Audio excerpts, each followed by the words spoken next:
Get active in your own rescue. Today, on the final episode of Fortitude through Stoicism. And this is the last day in this series of my 365-day journey of implementing the ancient philosophy of Stoicism into the life of this modern masculine man. I do want to take a moment for gratitude. Of course, I'm going to get emotional. That's what I do, right? Firstly, I want to thank a couple people that have made this incredible journey with me the entire time. So, my daily discipline is pretty simple. You know, I read a page out of the Daily Stoic by Ryan Holiday. That's been my guide through this process. I've incorporated other books, lessons, texts, lectures to support this journey. I've read over 1,000 pages, 2,000 pages in Stoicism, not to mention this book, not to mention the lectures. All along that journey, there's been really two people that have been with me the whole time, literally every single day. So first, I record these lessons, and then I basically upload them into my drive. And then on my team, little Corky, she has to watch these videos. She edits them. She does all this stuff. She puts it up on YouTube. I think she even does some social media stuff with it on the Fortitude brand. 366 videos, because it's leap year. She did all of that work. Additionally, every single day I have my cheerleader watching, my little slave, Baby Girl Black. She's on video. She watches every single day. It's one of her highlights of her day. She even goes back and watches the videos as part of her personal journey. But this entire process has changed just my life for me. And I know I say that, but this has been the evolution for me, is to finally have control over my emotions and really to give me peace. I want to bring it back because this past weekend, I had a longtime friend visiting me from New York, Kristen Ann Rowe, who is a coach and a model, and she is one of my previous coaching clients, mentees, if you will. And she saw me going through 75 hard, and after I made my journey, again, when you want to go to a place, you find somebody who's been to that place, right? So she, we started working together, and then again, it was just the spark. She's taken off and grown, and she has her own niche of coaching, really about feminine energy and working with women. Phenomenal person. And when I had the opportunity to sit down with her and have the conversation about where I was and how I was using Stoicism and Buddhism to fill the gaps in Stoicism, but to give me my peace, my, living in the moment. And that was the conversation, was she was blown away at the progress I've made, but she really dialed in. She goes, what's really impressive is everything about you is hyper intentional, and you're always living in the present moment. And I explained to her, yes, thank you for seeing that. Oh my God. And here's what I want to impress upon people. Do you have anxiety? I don't have anxiety. I don't worry. I don't wonder. And here's why. There's multiple reasons. And please listen to me on this one. I have been in the process of developing and using a life plan for many years now. And that thing has become a book. It's graphically designed every year. It's updated. I have areas of focus in there. It has my core values. It has my 10 commandments. It has my mission statements, my vision statements for all of the areas that are important to me, the value areas in my life. It has my principles of Dokido, self-discipline, through Miyamoto Musashi. I read my entire life plan every single week, cover to cover, to remind myself of my why, my purpose, the commitments I've made to myself. So that's where I'm going to transition into today's lesson. Remember, this is the last one. Get active in your own rescue. The quote by Marcus Aurelius, Roman Emperor. the Roman emperor. Stop wandering about. You aren't likely to read your own notebooks or ancient histories or anthologies you've collected to enjoy in your old age. Get busy with life's purpose. Toss aside empty hopes. Get active in your own rescue. If you care for yourself at all,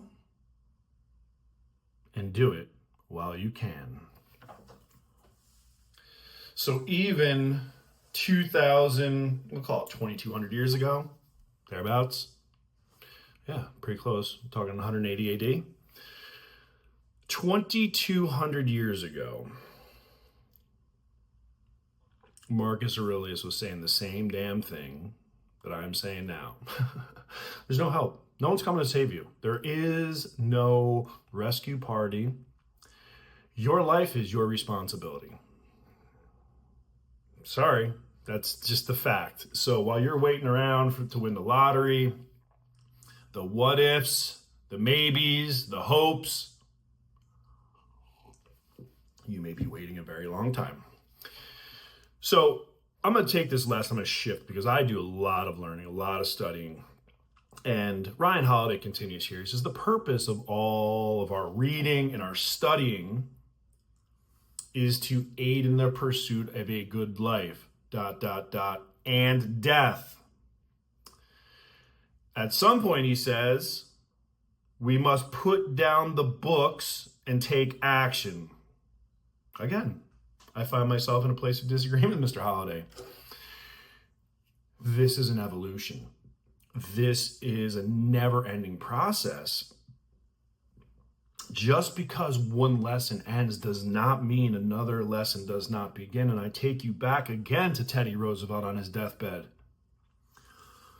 When they found Teddy Roosevelt, who died in his sleep, in his deathbed, tucked behind his pillow was his book with an earmark and notes.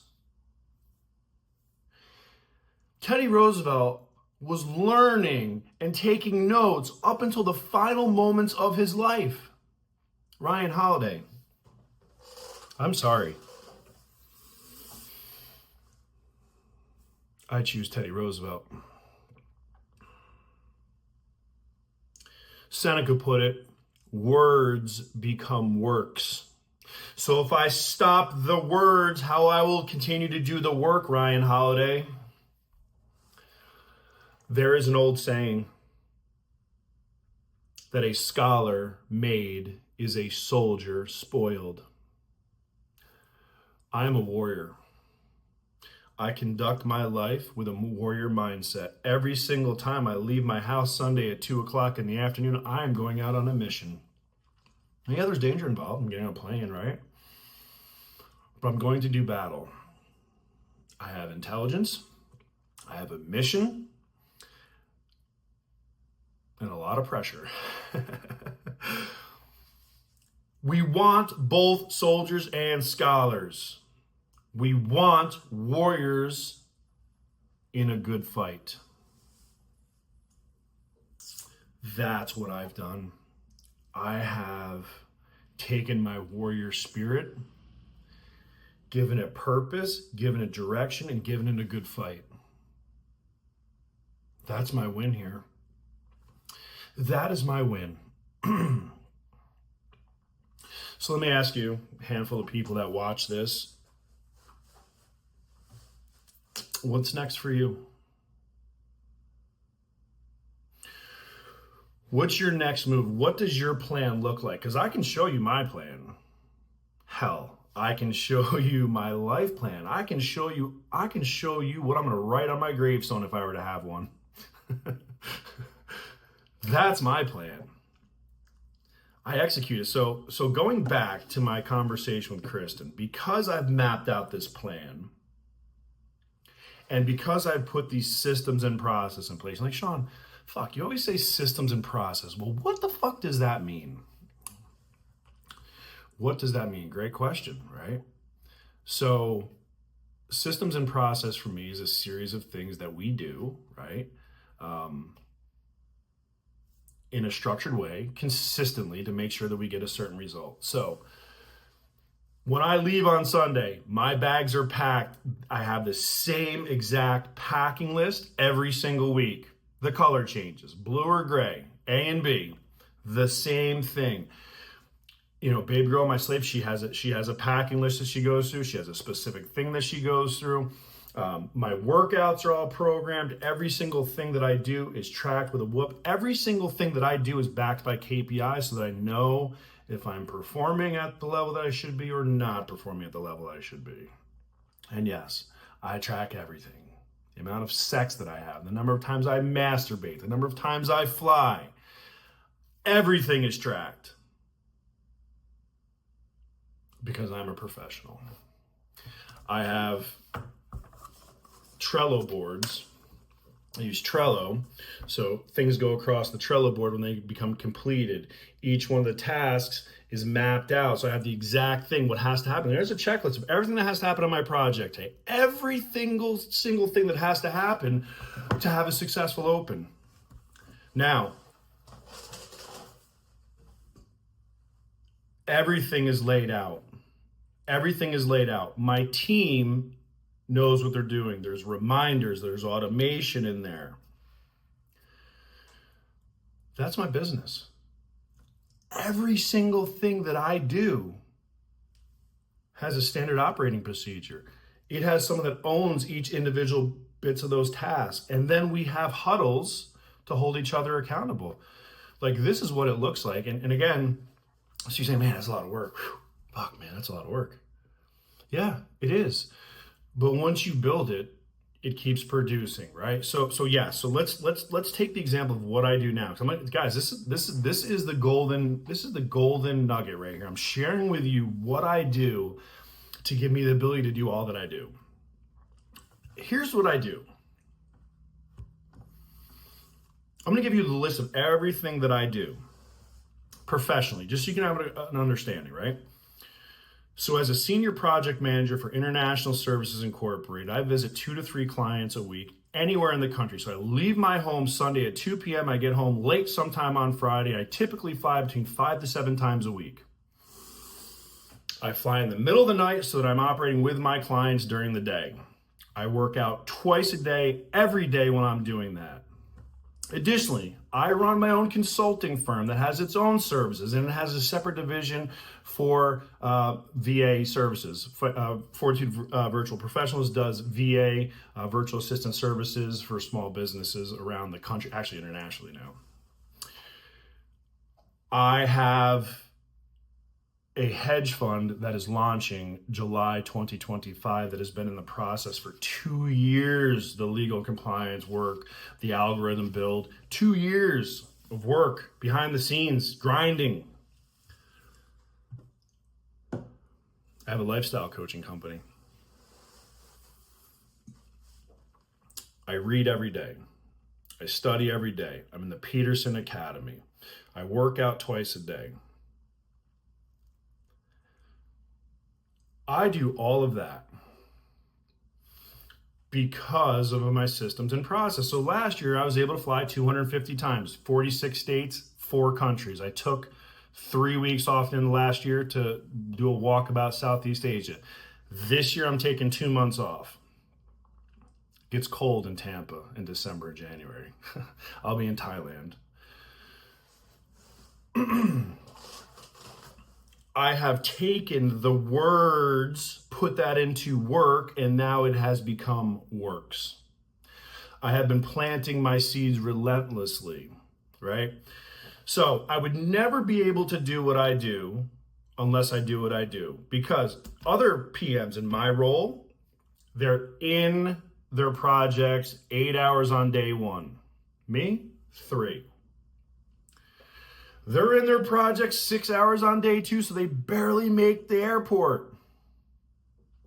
2 hours. Why? How is that possible, Shawn? Well, because I don't type my reports, my value enhancement plans, these big 14-page proposal. I don't do that. My team does that. Invoices. My team does that. Collecting docs. My team does that.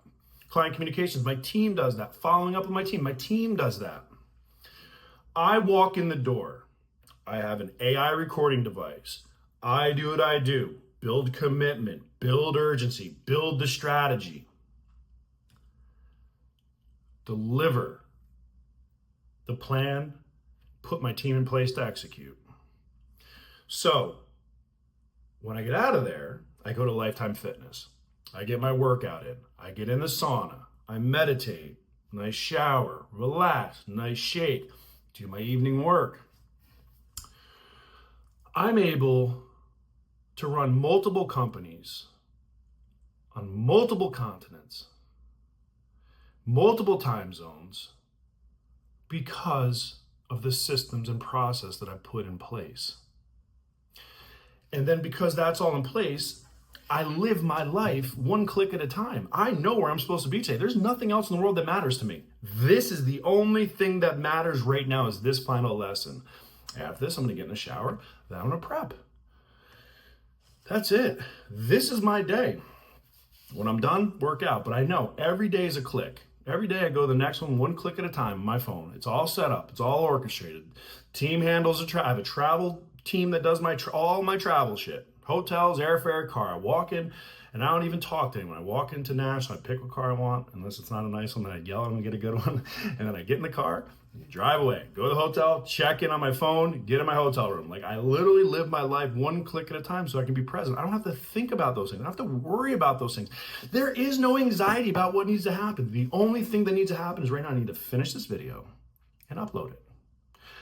I just follow my daily disciplines. It is a checklist, one step at a time. So my son, Rocco, love him to death, miss him every single day. I used to ask him, son, how do you climb Mount Everest? Dad, it's easy. One step at a time. One step at a time. And on that, it's time for my next step.